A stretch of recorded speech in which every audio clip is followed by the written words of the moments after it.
ว่ายางนำจะเบรกทันไว้ดิแข็งแห้งขนาดเนาะ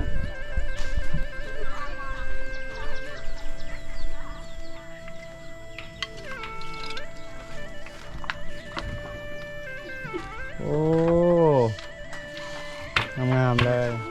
โดยโอ้ทุกยากเนาะบริทุกง่ายเลยภาษาลาวเอิญเขารีบแบบนี้นะภาษาเจ้าเอิญยังนี่เขาเวียงตุ้งใหญ่ขนาดเลยเนาะใส่ลายใส่เต็มแล้วมาโธ่เดือนหนึ่งก็มีอะไรครับอยู่600,000 500,000 600,000โอ้เขาเจ้าไปตักน้ำอยู่ใส่นะโอ้อยู่หันเลย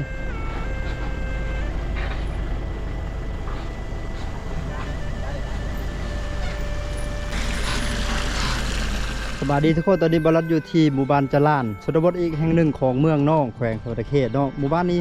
ห่างจากตัวเมืองมาประมาณ40 กิโลเมตรไกลเติบได้เป็นหมู่บ้านป้าบ้านดอยบ้านเขาห่างไกลซอกเล็กเนาะทุกคนเนาะโอ้ลึกเลยบรรยากาศเขาตายสบายดียามมื้อแรงแต่ตอนนี้บ่ายโมง1เลยแรงบ่ทันแรงปานใดเนาะยังเป็นตอนบ่ายบรรยากาศหมู่บ้านก็สิเป็นว่านี้เป็นหมู่บ้านของพี่น้องสดเผ่ามังก้องแค่นี้นะเดี๋ยวเราจะพาทุกคนเลาะเบิ่งบรรยากาศวิถีชีวิตภายในหมู่บ้านเนาะหมู่บ้านมีความกว้างประมาณ30-40หลังคาเรือนนี่ละอาชีพหลักของคนแถวนี้นี่เท่าไหร่แท้นี่กับเขาเจ้าเฮ็ดให้บ่โอ้ผู้พี่หน้าก็มีบ่มีหน่อยนึงเลยอ๋อส่วนหลายแล้วเป็นให้เนาะแต่ก็เลี้ยงวัวเลี้ยงควายเนาะโอ้พระเจ้ายังต่ำเข้าอยู่บ่บ้านนี่ต่ำเข้าอยู่ยังต่ำอยู่เนาะคือต่ำกันแต่ว่าต่ำหูกท่อใหม่เนาะโอ้เดี๋ยวต่ำซินต่ำซินต่ำอย่างก็เห็นโอ้อีลานะหาผู้ไปตั้งน้ำอยู่พุ่นเลย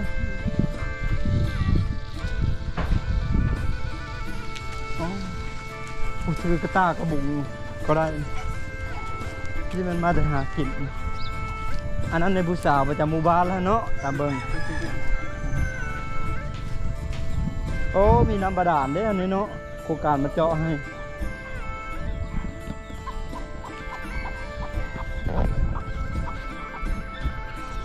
โอ้น้ำประปาบนเวียนประจำหมู่บ้านได้นี่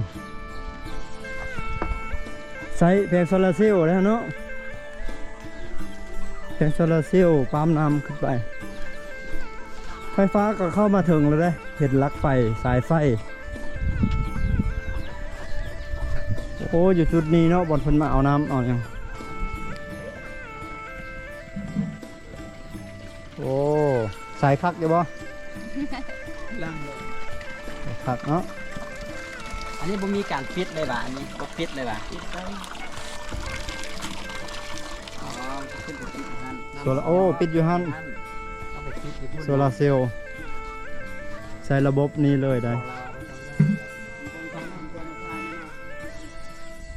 แพงใหญ่เนาะ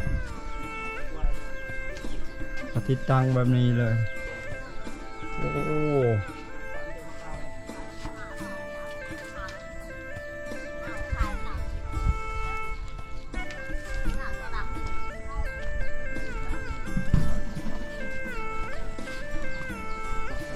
อ้ไวขนาดเนาะ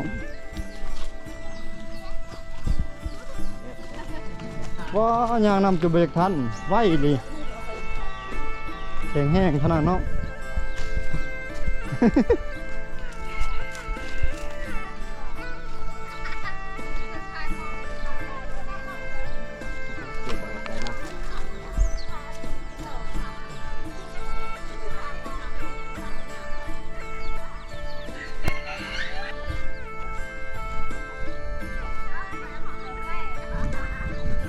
ตำหูกตับเข้าดำเนาะตับสิ้นบ่โอ้งามเนาะงามเลยสิ้นนี่เขามาสร้างวันนี้มีคนซื้อบ่ตามแล้วเลยเฮ็ดเอง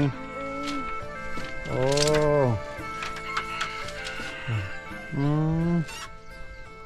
ไม้หลายขนาดเลยไม้ซับลายเนาะ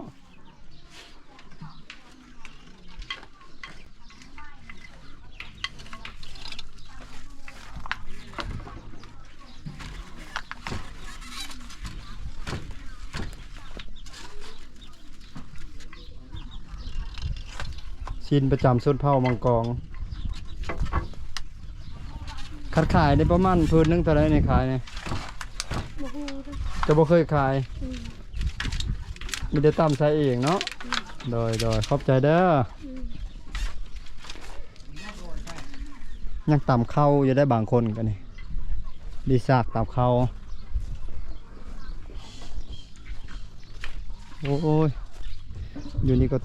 ตามคือกันได้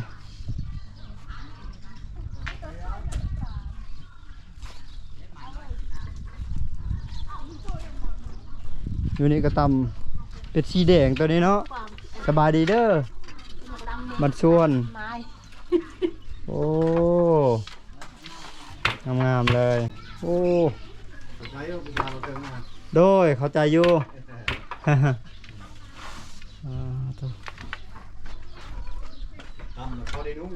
อ๋อตำนุ่งเองเนาะใช้เองอ๋อ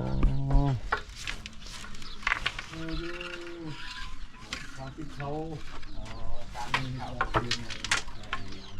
ดูพิเศษที่เป็นเป็นตะกงอะไรที่วะจะว่าเลยได้ไปตรวจยังหมอเขาจะว่าเป็นไปได้หมอแค่ที่ชื่อเฮ้ยเป็นรักที่นอนกลางคืนกันเดียวกันกับอ้ายเฮาเนี่ยอ้ายเฮาก็เต๊ะแบบนี้มาหลับวางแล้วนี่เราที่ยากนี่ที่เราที่ยากเลยคนยุ่งอยากทำอยากแก้ปวดแต่ก็พออยู่ได้อ่ะบดีกับบดีอ่ะกระโดดยอดไปชนครับขอบใจได้ไหมเด้อกับเอิญเนอะไม่ได้พวกเราตัดตาบ่ได้งัวบ่ได้ควายบ่ได้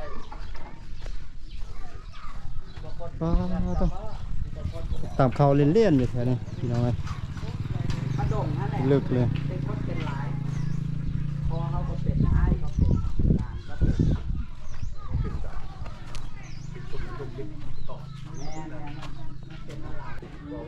โอ้นี่จุดนี้ก็มีเพิ่นเฮ็ดคูหลังคาเฮือนแล้วเนี่ยตำหก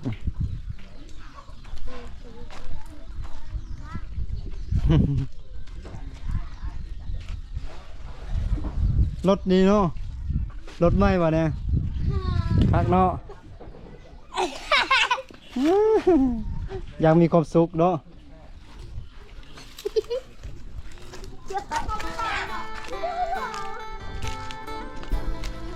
พาทุกคนเลาะมาเบิ่งบรรยากาศทางในอีกพอได้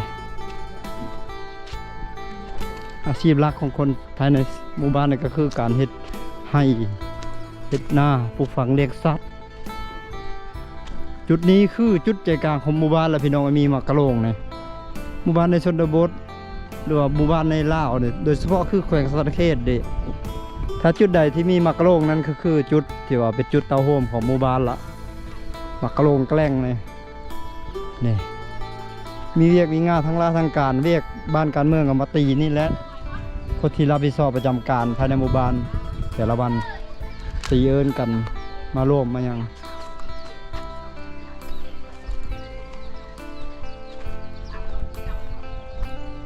เงียบสงัดติ๊กตอนนี้เวลา1 โมงป่าย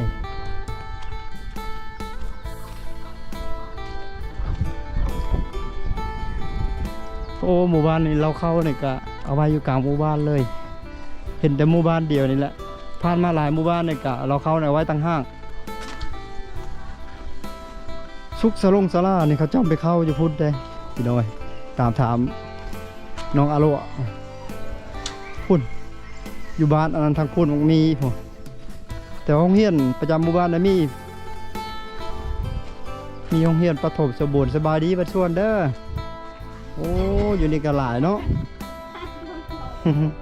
ตำหูกตำซินบ่โอ้ตำซินเนาะผู้สาวนั่นก็เป็นบ่ผู้สาวนะโอ้เป็นบ่ตำนะซินเจ้าลายงามเนาะชื่อนางยังนี่นางผ้า นางพายโอ้อ่า Kìa em ว่าหลายอันเดี๋ยวเป็นเนาะจะตามเนาะได้เฉยเนาะอืม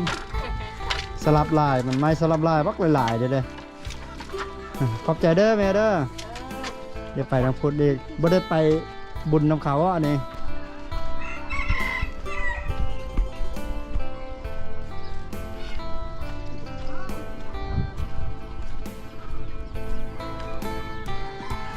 สบายดีตามเข้าแล้วเนาะสิแล้วเป็นข้าวสารแล้วอันนี้ Nhạc โดยโอ้ทุกข์ยากเนาะบ่ได้ทุกข์ง่ายเลย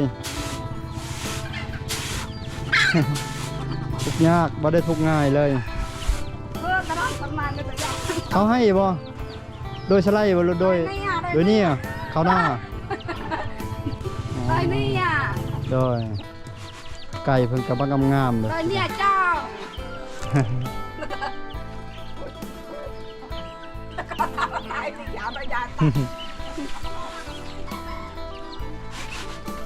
งามเนาะข้าวจ้าเนาะ Ừ ตามเองทุกมื้อตามคู่มือเนาะโอ้ไก่ก็หลายๆเชี่ยว Con này này Đây đây Ở nhà chơi ๆบ่ฮู้คำลาปานใดเนาะ Con hù bà rai โอ้ดังเบี้ยๆบ่ Đang bia bia ดังเบี้ย Ngồi này nồi. Mẹ cô ông đợi một chút thả nó ra tắc cái đây đây mà nó nghe nó mang tạ đi ๆฮู้ภาษาลาวน้อยๆเพิ่นว่าอืม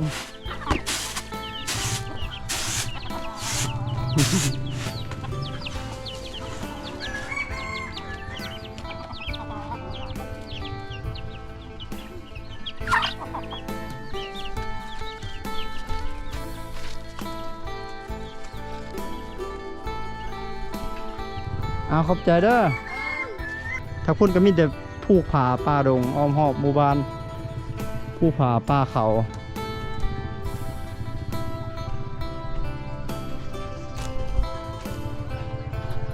จะพาทุกคนเลาะมาเบิ่งทางนี้อีกโอ้มีหานค้าประจำหมู่บ้านตาเขาให้บ่ละอ๋อโอ้มันจะขึ้นเข้าที่ไปว่านั่นเนาะเขารีบหลายบ่นี่เขารีบบ่นี่ Chắc lại sao โอ้เขารีบนี่ภาษาลาวเอิ้นเขารีบแบบนี้นะภาษาเจ้าเอิ้นหยังนี่นี่ตัวนี้นะ Không yên เขาเวียงโอ้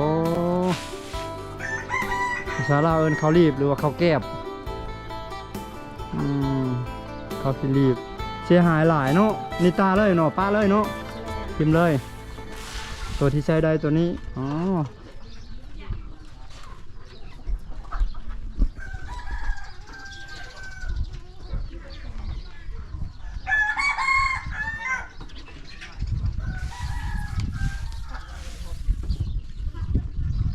บ่ได้ไปบุญน้ำเพิ่นเนาะมื้อนี้เนาะ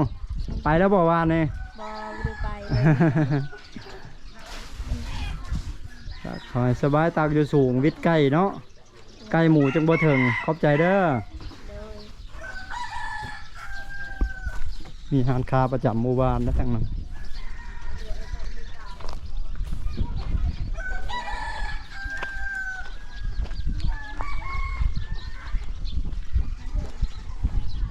ต้นมะพร้าวสู้คักเลย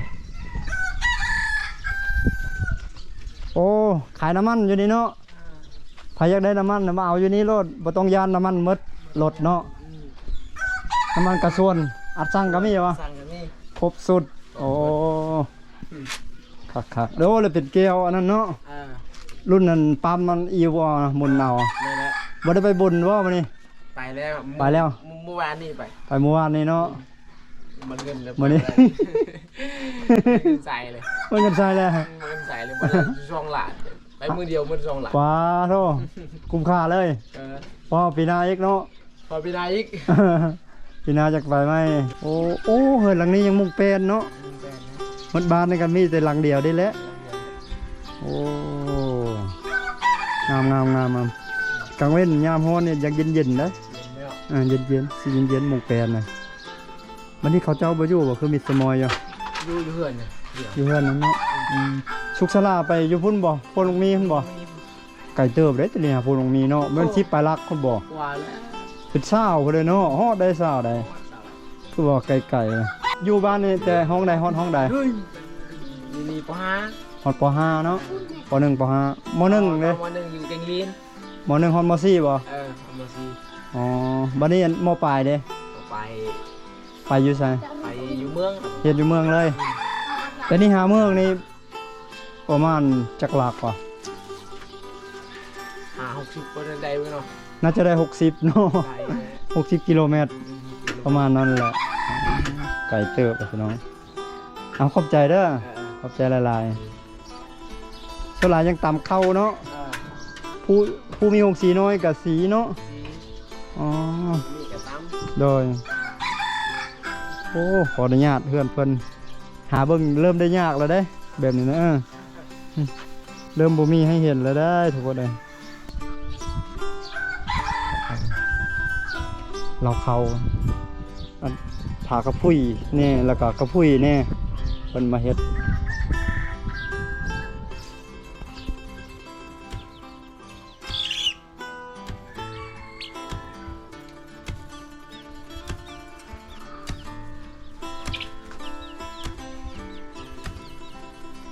ซากน้อยๆแหลมๆยาวๆเนาะซากนี่เนาะ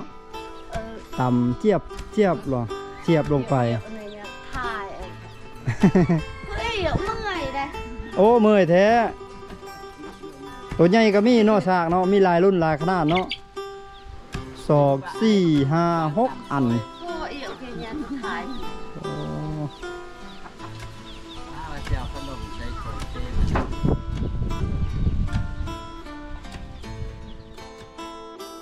จุดดีตากเขาให้จุดนี้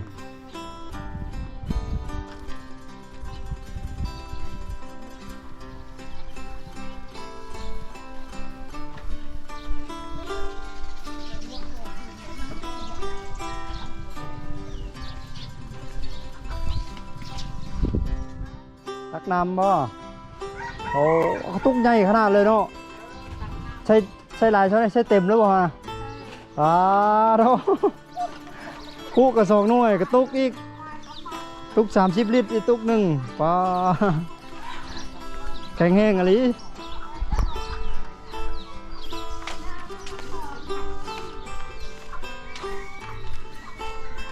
เดี๋ยวไปเบิ่งเพิ่นตักน้ำเอาเพิ่นสิบรรทุกได้หลายส่ำใด ว่าคันละ5เบิดหันสุโขเนี่ยเฮาผู้ชายยังยอมแล้วไปเด้ เพิ่นใส่เต็มแล้วเพิ่นหาบได้เด้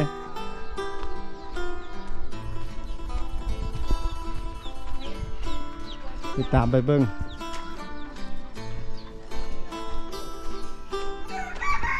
ก็ไม่ฟื้นไม่รัวเพิ่นหลายคักเนาะ3-4 ดังไม่ละหัวละหาว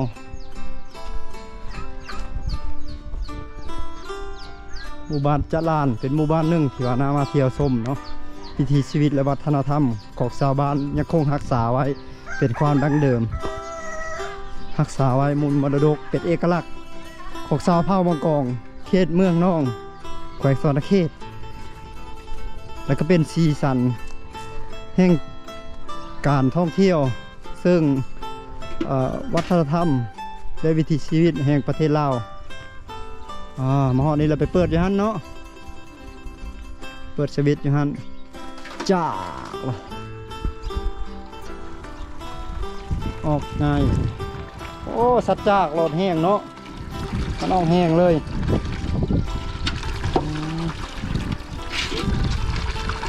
สบายแบบนี้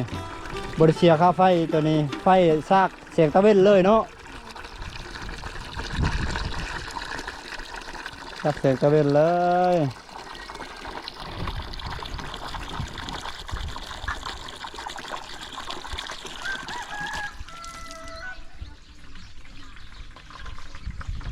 เดี๋ยวมาลุ้นนำกันทุกคนว่าเพื่อนจะใส่บรรทุกได้หลายสักใดตัวนี้เขาเฮ็ดอย่างอันนี้เขาเฮ็ดอย่างเนี่ยฮะโอ้ตากระเป๋าไว้ตอนแรกอย่าเอาเมื่อโอ้ตอนแรกน้ำบอกมืดไฟเนาะโอ้เสียงตะเบนมืดแต่เอาไฟเดี๋ยวมืดเลยโอ้มันบ่มีหม้อไฟโดยโอ้แม่แล้วมันบ่มีหม้อไฟเก็บเนาะ บ่มีแบตเตอรี่อ๋อจุดนั้นเอามาสต็อกน้ำไว้อยู่นี้แล้วเอาแต่สองอันนี้ครับ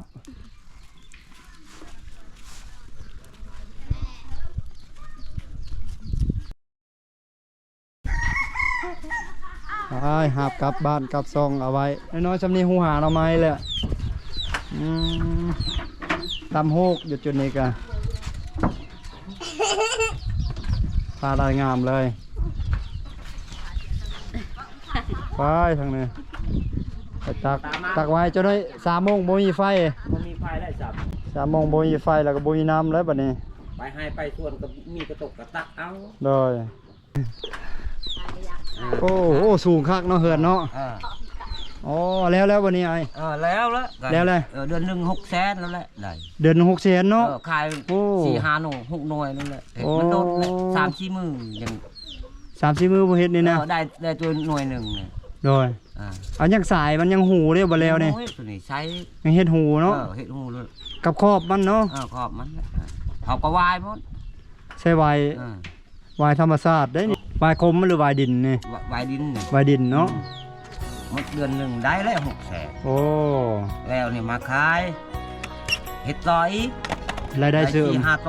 มาขาย โดยรายได้เสริมเนาะรายได้เสริมเขาเอิ้นว่า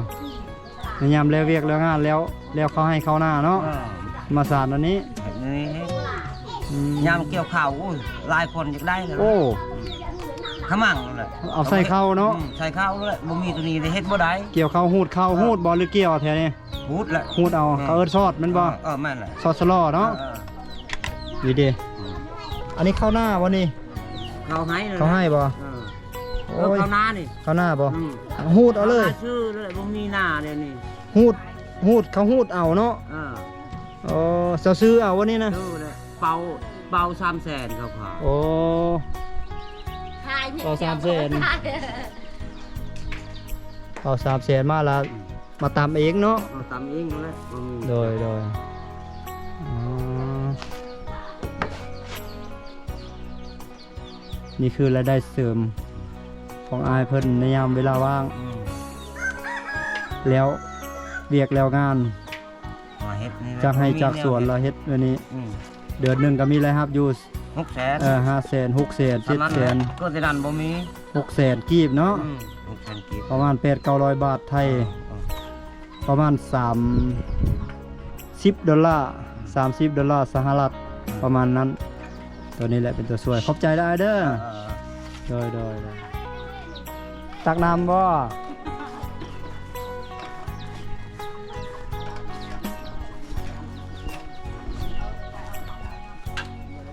ผู้สาวขึ้นไปเอามะขามให้มะขามหวานนี่เนาะซุกแล้ววันนี้นะ ยังมาทันซุกน้องสารซุกแล้ว ผู้บ่าวอยากกินมะขามผู้บ่าวแต่นครหลวงอยากกินมะขามผู้สาวเลยขึ้นไปเอาให้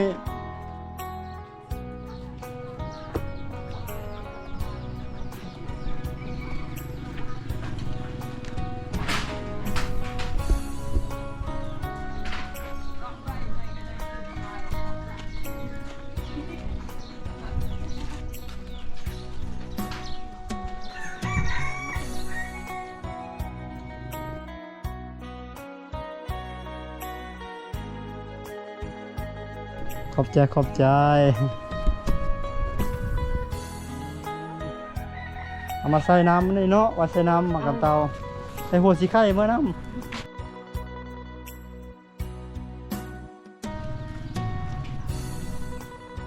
จุดนี้เป็นจุดเที่ยวเพิ่นตามเขาเด้อโป๊โคกนี่จะโคกมาอย่างนี้จะโคกไม้ขามเนาะเริ่มคักอะไรพูดนะเริ่มมามาบอยู่โอ้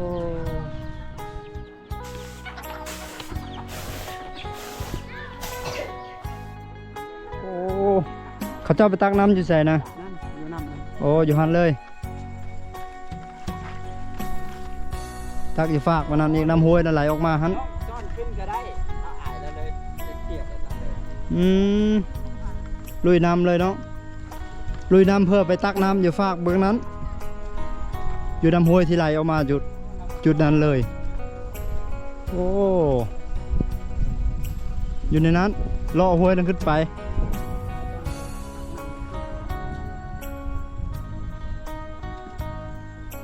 โอ้ยังขึ้นไปถึงคนอีกไก่วะฮะอย่าหอดแล้วอันนี้น้ำห้วยอย่างนี้เชสมวนนั่นนี่โอ้ไหลออกเซอาร์เซละน้องอะเนาะ